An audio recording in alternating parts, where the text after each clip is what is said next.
boys and girls, it's Mrs. Matthews. Before we read our story, Living in Space, I wanted to take a look at the questions we had. Remember we said, can you exercise in space wasn't really a good research question because that could be answered with a yes or a no. So we do want to focus on these two questions. What kinds of foods do you eat in space and what do you do aboard the ISS? So the book we're going to take a look at is called Living in Space and it's by Catherine Clay. As we look at this book, we want to be able to see if we can answer those questions. Boys and girls, is there a text feature that you might use to help you see if living in space would be a good choice to answer your research questions?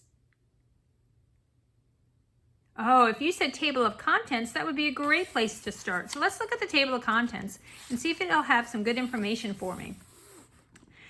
On the table of contents, if I were going to ask the question, what kinds of foods do you eat in space? Do you think there's some section of this book that might help me answer that question? Oh, if you said eating in space on page 16, that would be a good choice. That'll tell me right away what astronauts might eat in space. How about the question of what do you do aboard the International Space Station? Where would I look to find that information?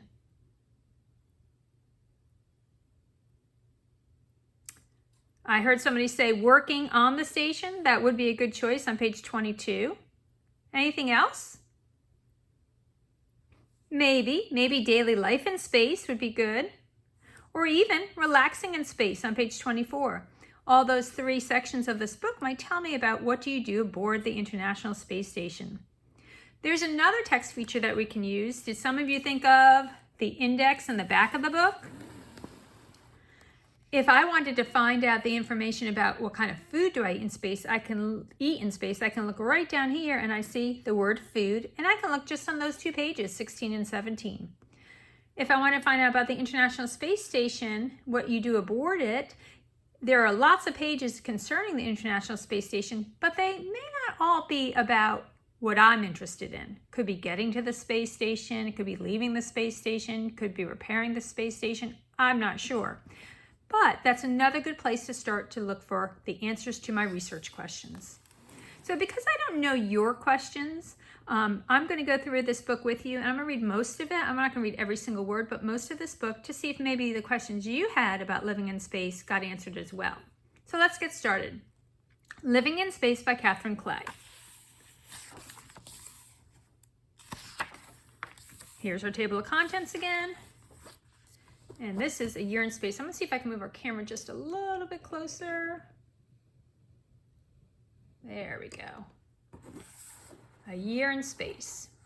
In March 2016, U.S. astronaut Scott Kelly returned to Earth. He had lived in space for 340 days. During his stay on the International Space Station, Kelly performed many experiments. He also went on 3 spacewalks. Boys and girls, if you get a chance to listen to the extra book today, it is read to you by Scott Kelly, and he is inside the space station reading it to you. So that would be really neat for you. Living in space is not easy. Astronauts are far from their families, and space can be dangerous. But many brave astronauts and cosmonauts have chosen to go there. So there is a cosmonaut, which is a Russian astronaut named Valery Polyakov, who lived in space longer. He was there 437 days. Not on the International Space Station, but on the Mir Space Station, which is no longer in service. The first space station. Kelly spent his time in space at the ISS. More than 200 people have traveled to the ISS. It is the largest space station ever built. However, it was not the first.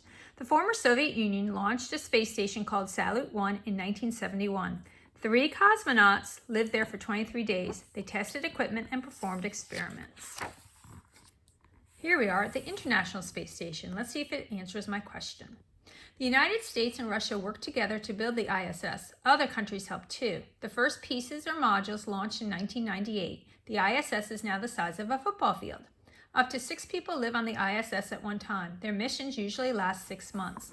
I like this graphic here, boys and girls, because it shows the different parts of the space station that came from different countries, like the Japanese module, the US modules, and so on.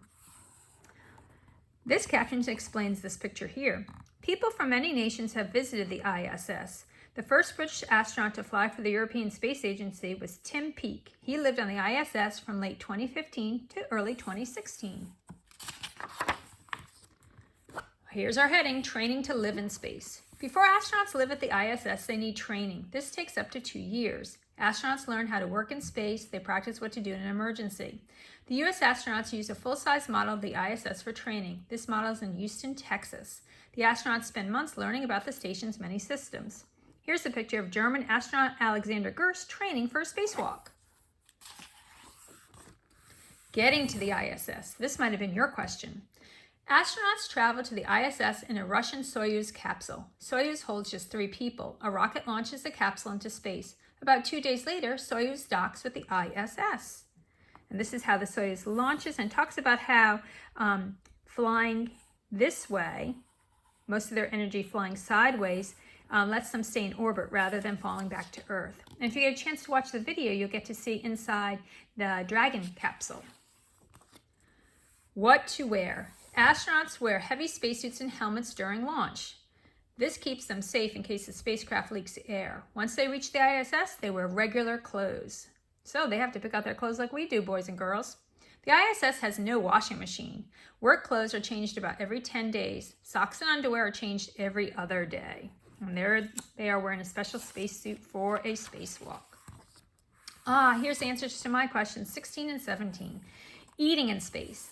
An astronaut's food comes in different forms. Most of the food is dried. It is mixed with water before eating. Earlier, astronauts had food packaged in small tubes. Everything was blended into liquid. Astronauts ate through straws. Today's astronauts eat from other kinds of containers, including cans. And you can see some cans in these pictures. Tortillas are popular on the ISS. There's a tortilla right there. They're easy to store, and they make fewer crumbs than bread. Crumbs could float away and get stuck in equipment. Ooh, I never thought of that. Here's an ISS meal. Meal 1, cottage cheese, cherry dessert, cookies, tea. Meal 2, scrambled eggs, sausage, oatmeal, waffles, coffee, juice. Meal 3, soup, chicken, Moscow rye bread. I bet that doesn't have a lot of crumbs. Meal 4, turkey, shortbread. Sounds like they have a pretty good variety. So this would give me some good research information about what kinds of foods do you eat in space. Then maybe I would get into how they're packaged and how they're eaten. What do you do aboard the ISS was another question. Daily life in space. I bet that heading helps me. Each crew member has a small space about the size of a closet for sleeping. They attach a sleeping bag to the wall. That way they do not float around at night. Using the bathroom in space is not easy. I wonder if that was one of your questions. Boys and girls always want to know that. Astronauts first strap themselves to the toilets. This stops them from floating away. Then the vacuums suck away waste. Ooh, sounds pretty gross, but look, here's the toilet. And this looks like the big, long vacuum that sucks away the waste. Staying clean. Every astronaut has a personal hygiene kit. Each kit includes toothpaste, a toothbrush, a comb, and other items. Astronauts brush their teeth twice a day. To save water, they do not rinse. Some swallow the toothpaste, others spit it into towels. This is the Skylab space station in the 70s that had a small shower. And this is pretty neat. Today's astronauts use no rinse shampoos on their hair. Using a towel, an astronaut rubs the liquid into her scalp and she uses another towel to wipe her head clean. And if you go on YouTube, you can find a video of her doing that, showing you how she actually washes her hair. Working on the station. Astronauts spend much of their time working. Some watch how animals behave on the station. So animals get to go up into space as well. Others study plant growth in space. They also test how the body reacts to weightlessness. Astronauts go on spacewalks to fix equipment outside the station. They repair or replace broken parts. Inside, they clean the walls and windows. Trash is collected and sent back toward Earth. It burns up as it travels through the atmosphere. Wow, so that could be another research topic that you would explore. You could find out what they do with the trash. Imagine that. They send it back to Earth. Here's an experiment on plants to show how radiation and weightlessness and light in the space station affect plants growing. Astronauts tested a robot because in the future robots will help people work inside and outside the station. And here they are, astronauts are using a camera to watch how ant behavior changes in weightlessness. Like ants, some robots move in swarms, and studying the way ants move and organize themselves may help scientists develop swarms of robots in the future. So pretty interesting. In fact, the story that you would hear, that extra book, talks about a mouse in space. Relaxing in space. Astronauts have some time to relax. They read books and watch movies. Astronauts read emails on computers or tablets. They also video chat with their families. Another favorite pastime is simply looking out the window. Astronauts can watch lightning and hurricanes on Earth, and they can see 16 sunsets every day. Here they are watching a soccer game. Oh, I like this too. Earth from the ISS. This is what New York City looks like. The Gobi Desert in Asia. Look at that volcano in the Pacific Ocean. And New Zealand. Body changes in space. Living in space is hard on the body. Gravity does not push against muscles and bones. They weaken. The heart also gets weaker. Because gravity is not pulling blood down, the heart does not have to pump as hard. So floating in space is fun, but it can weaken your body.